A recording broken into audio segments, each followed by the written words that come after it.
Assalamualaikum warahmatullahi wabarakatuh. Ana akan menjelaskan materi tentang koloid. Koloid merupakan campuran antara larutan dan suspensi.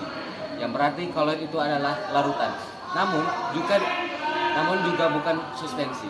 Untuk lebih detailnya mengenai ciri-ciri dari koloid, kita bisa lihat teks di samping. Berdasarkan teks di atas, dapat disimpulkan bahwa koloid merupakan campuran antara larutan dan suspensi yang bersifat heterogen atau tidak mengalami pengendapan, mengalami dua fase dan stabil. Sekian dari penjelasan tentang materi koloid. Semoga bermanfaat. Wassalamualaikum warahmatullahi wabarakatuh. Assalamualaikum warahmatullahi wabarakatuh. Saya di sini Akhil Sandi akan menjelaskan apa itu pengertian dari Polaroid. Polaroid merupakan campuran antara larutan dan suspensi, yang artinya Polaroid bukanlah larutan, namun juga bukan suspensi. Untuk lebih detail mengenai ciri-ciri dari Polaroid, kita bisa lihat dibandingkan antara larutan Polaroid dan juga suspensi yang ada yang pada di tabel di samping. Menjelaskan slide selanjutnya. Larutan tidak dapat disaring, Polaroid bisa disaring hanya dengan membran semi-permeable. Suspensi bisa disaring, larutan memiliki satu fase, Polaroid memiliki dua fase, suspensi memiliki dua fase.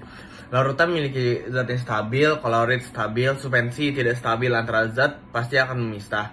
Berdasarkan tabel di atas dapat disimpulkan bahwa Polaroid merupakan campuran antara larutan dan suspensi yang memiliki bersifat heterogen atau tidak mengalami penggendapan, memiliki dua fase dan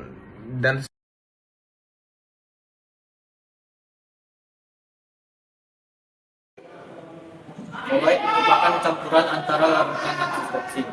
Yang berarti koloid itu bukanlah larutan, namun juga bukan suspensi. Untuk lebih detail mengenai ciri-ciri dari koloid, kita bisa lihat tabel di samping.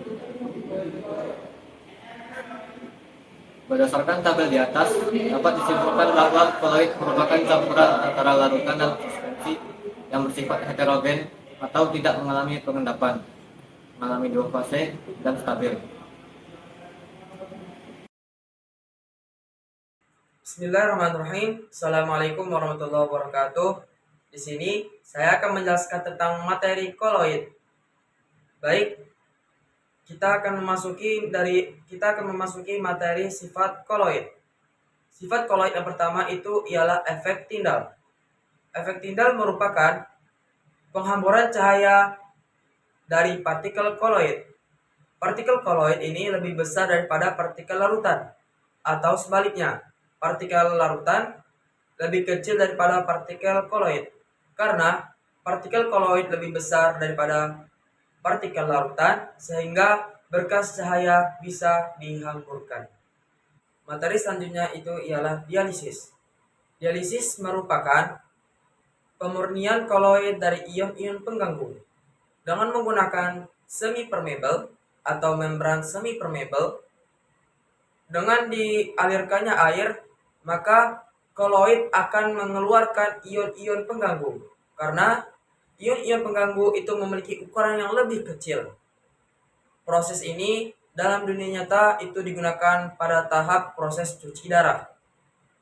Dan nama dari proses cuci darah sendiri itu ialah hemodialisis.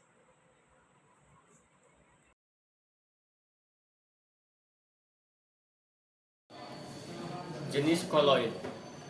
Larutan terdiri dari dua komponen, yaitu zat terlarut dan pelarut. Begitu juga dengan koloid. Koloid terdiri dari dua komponen, yaitu zat terdispersi dan medium pendispersi. Berdasarkan perbedaan antara fase terdispersi dan medium pendispersi, sistem koloid dibagi menjadi 8, yaitu bisa kita lihat di tabel berikut. Sifat koloid. Efek tindal. Efek tindal merupakan penghamburan cahaya oleh partikel koloid. Partikel dari larutan lebih kecil dari partikel koloid, karena partikel koloid lebih besar dari larutan, sehingga bekas cahaya bisa dihamburkan. Assalamualaikum warahmatullahi wabarakatuh. Jadi saya akan menjelaskan apa itu adsorpsi dan kondensasi.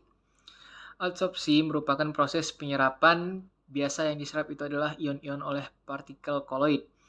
Hal ini terjadi karena luas partikel koloid itu cukup besar. Sehingga ion-ion itu bisa menempel di permukaan, yaitu ada ion positif dan ion negatif. Karena koloid mampu menyerap ion-ion, maka koloid bisa bermuatan sesuai dengan muatan ion yang diserap. Selama koloid bermuatan, maka koloid ini tidak akan menggumpal. Dan setelah itu ada kondensasi. Kondensasi adalah proses pembuatan koloid dari larutan, di mana dalam kondensasi ini dibagi menjadi dua, yaitu prosesnya yaitu secara fisika dan secara kimia. Secara fisika, prosesnya berupa mengubah pelarut, sedangkan secara kimia melibatkan reaksi kimia, seperti reaksi redoks, reaksi oksidasi, dan reduksi.